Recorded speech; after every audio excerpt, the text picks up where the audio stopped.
in the way and to make some good trouble. My name is Dan Williams. I'm a college professor and a concerned citizen, and as Sin likes to say, a loudmouth. Which is why she and the Lake County Indivisibles asked me to talk to you guys today about the theme of today's protest. The phrase, good trouble. It comes from Congressman John Lewis, a civil rights leader, a man of conscience, and a national treasure. Oh no. And thunder. All right. I like it. Bring it on. So when John was growing up as a kid in rural Alabama, his parents and grandparents advised Dan him, Williams. which probably a lot of us have heard, right? That's just the way it is. Don't get in the way and don't cause trouble. And for a while, he listened. But as he saw things like signs that said whites only and colored folks, he saw injustice all around him. And one day, he realized he had a choice. He could listen to his parents, or he could listen to his conscience. Luckily for us, he chose to listen to his conscience, and thank goodness he did. He learned from Rosa Parks and Dr. Martin Luther King that nonviolence isn't weakness, it's strength with discipline. Now, Rosa told him, you too can do something, and that's the first lesson of good trouble. You too can do something. You don't have to be the loudest person in the room. You don't have to have the perfect plan. You just have to see injustice and refuse to stay silent. Now, John Lewis gave us a clear path to follow. He said, when you see something that is not right, not fair, and not just, you have a moral obligation to say something, to do something. And that's why we're here today. And John just didn't talk about it. He lived it. At 23 years old, he was a keynote speaker at the March on Washington. 23. When I was that age, I was still trying to figure out how to do laundry. And my mom can back me up on that. And at 3, he was changing the course of American history.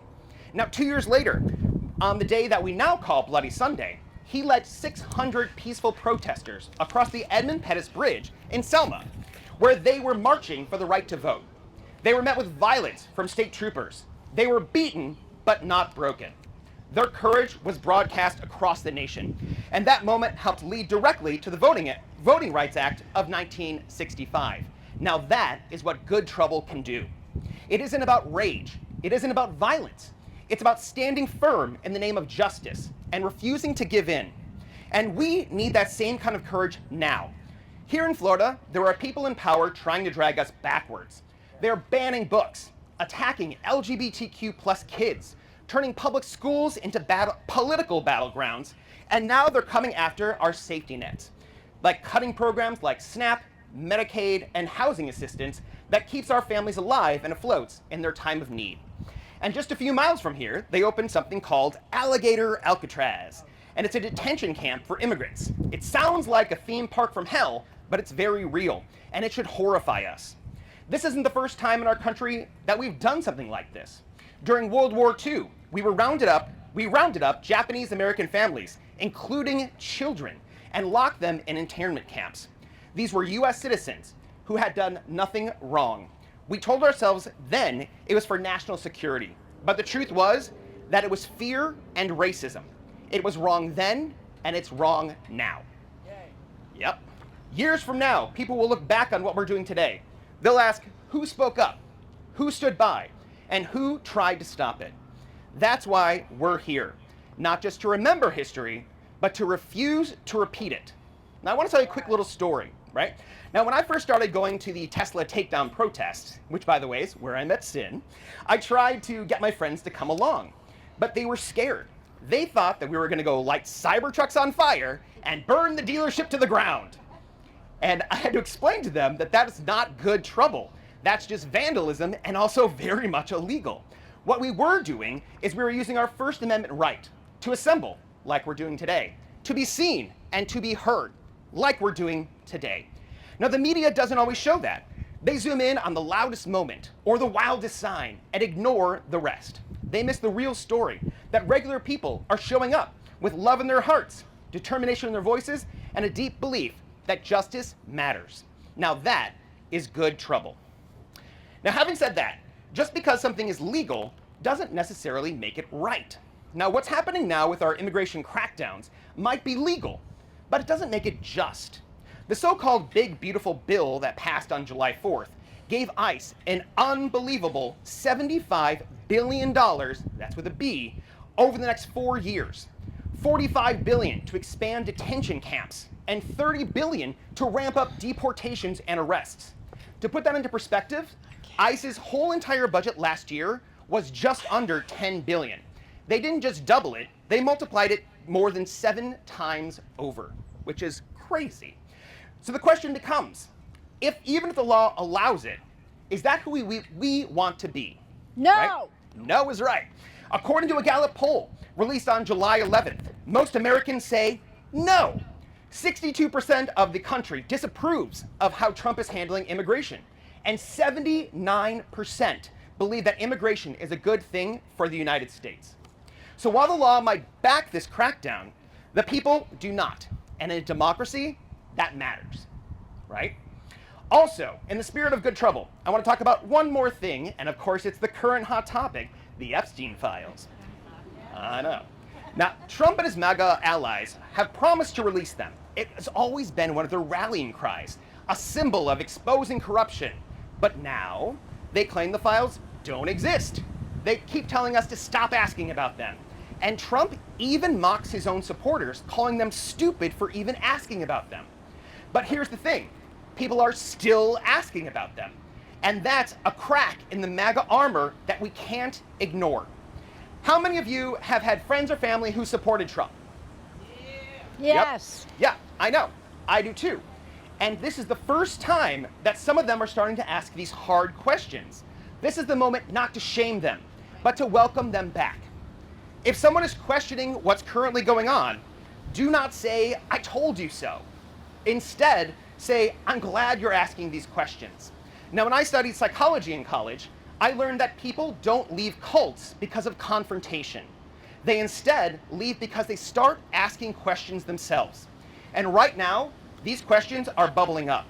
Now is the time to reach out. Now is the time to open the door and remind people that doing the right thing isn't about who you voted for in the past. It's about what you choose to do now and in the future. And while the Republican-led House has voted 7 times on amendments against requiring the Epstein files being released, and only instead offered a toothless, non-binding resolution, the truth still matters. The pressure still matters. And we all still matter. Because when enough of us speak up across parties, across beliefs, those small cracks become larger each and every day. So let's have those conversations. Let's make some good trouble together. In a few minutes, we're going to begin our march through downtown. That's our good trouble for today. This is us getting in the way. This is us using our voice and our feet to say something. So take the energy you feel right now. Take the inspiration of John Lewis. Take your belief in what is right and what is just. And when we march, remember his words. Be bold. Be courageous. Stand up, and speak out. Clermont, are you ready to get in the way? Yes! You ready to make some good, necessary trouble? Yes! All right. Well, before we get to it, we just want to introduce Sin to come on up and talk for us a little bit. And then I'll be back up to you with a little bit more of the housekeeping stuff afterwards. Thank you so much for everybody. I really appreciate it. Let's trade. All right. Just put that on your belt and this around your... Whoop. I don't have a belt. Oh. Well, there you go. And then that goes around your head. Testing. Oh, okay. Perfect. Where's your phone? Oh. I changed my mind on that. Okay. Whoop, I'm in front of you.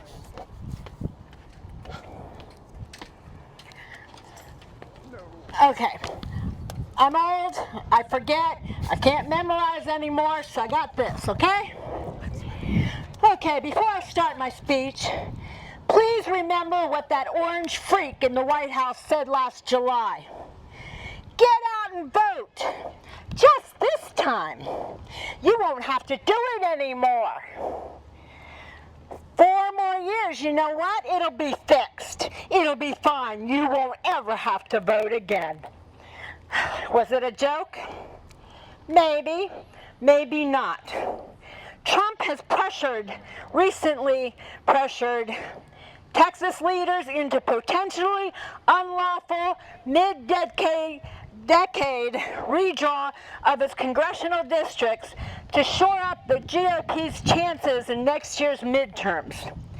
Texas Governor Greg Abbott has instructed his state's Republican-led legislature to craft a redistricting plan this summer in a move that mocks the Voting Rights Act.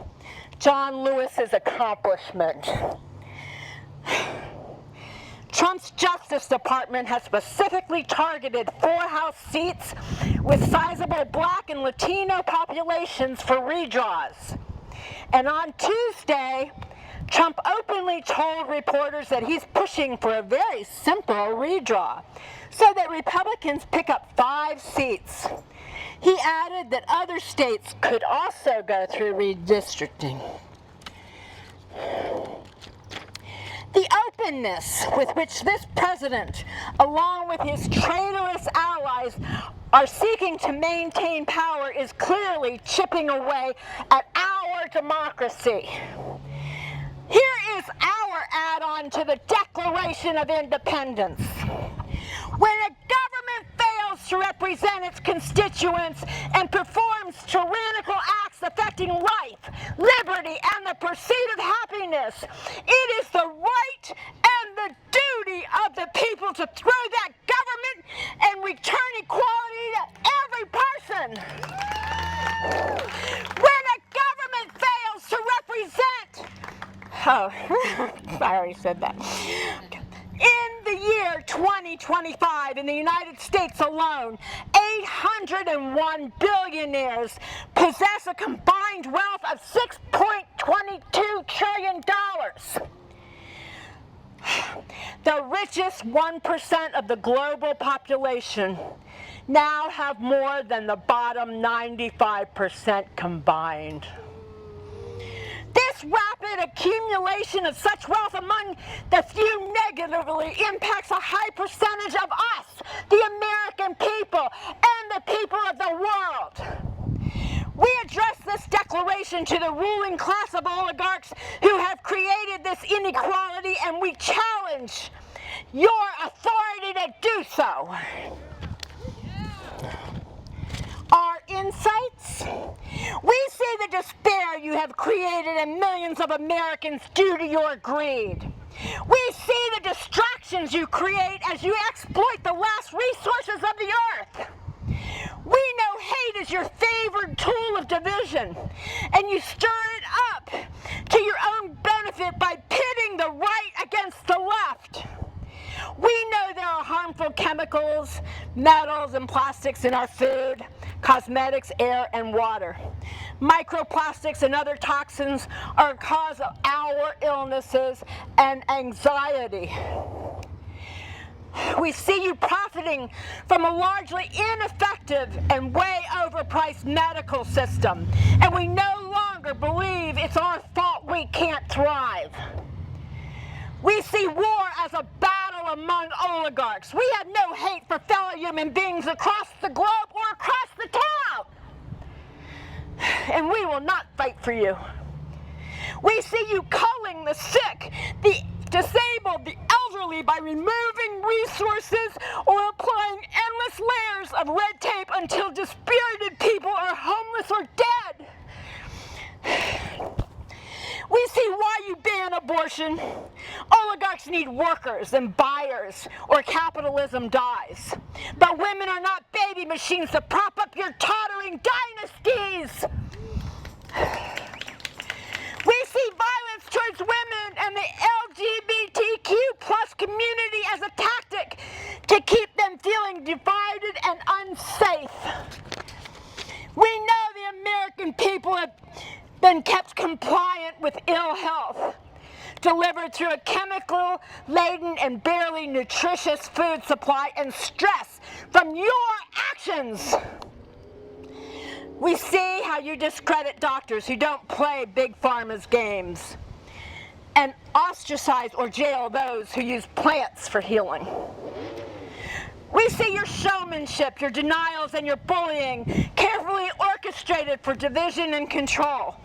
We know you intentionally drive up the cost of housing by buying affordable homes and raising the rents or leaving them empty.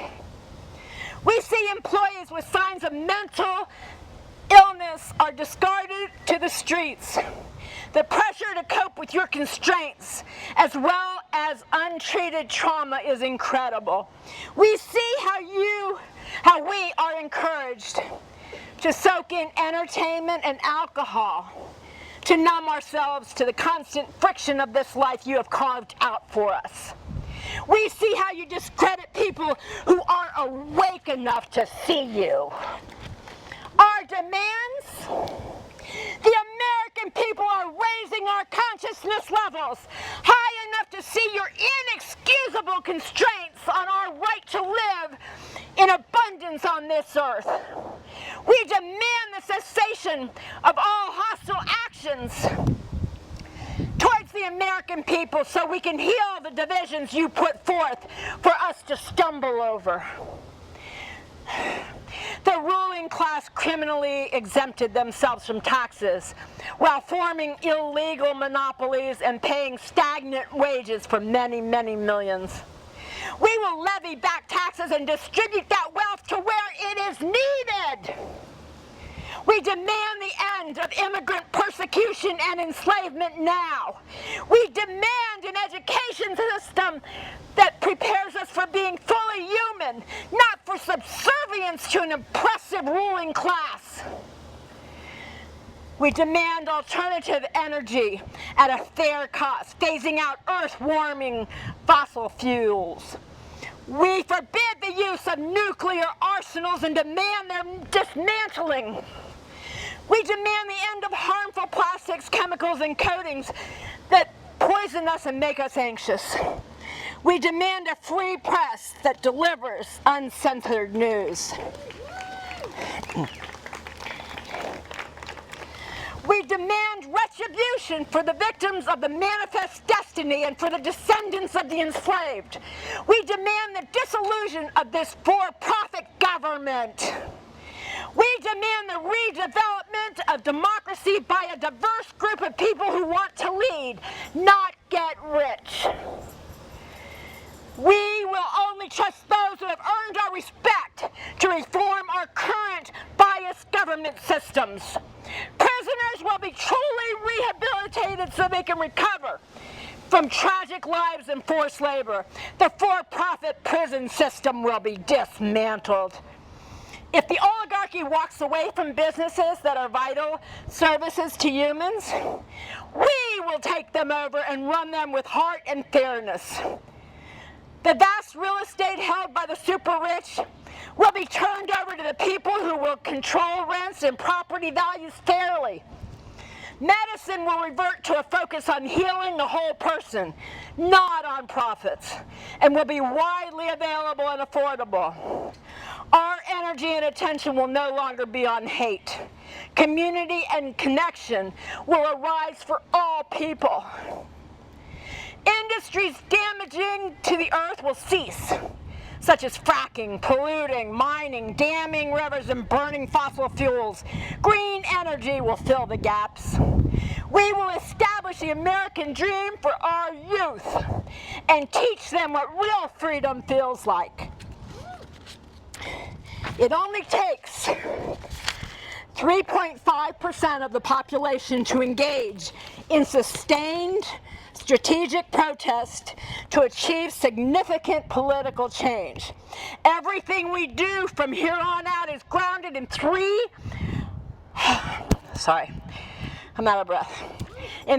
core commitments: staying in the fight, taking concrete action today, and investing in the long term. My dream is to get that 3.5%, about 12 million of us, and go to Washington, D.C. and surround the White House, the Capitol, and the Supreme Court, where we will make our demands clear. Nonviolent protests are twice as likely to succeed as armed conflicts. And those engaging a threshold of 3.5% of the population have never failed to bring about change. In 1986, millions of Filipinos took to the streets of Manila for a peaceful protest. The Marcos regime folded on the fourth day. In 2003, the people of Georgia ousted their president through the bloodless Rose Revolution, in which protesters stormed the Parliament building holding just roses in their hands. While in 2019, the presidents of Sudan and Algeria both announced they would step aside after decades in office, thanks to peaceful campaigns of resistance. And just recently, in 2024, the South Koreans stopped martial law imposed by the president, and a short time later ousted that president. This was all done by mass protests with the help of social media. We can do this. It will be hard. Many will want to give up. But if we all put on our democracy warrior hats, we will succeed. So let's go out there with our heads held high and show them we will never give up.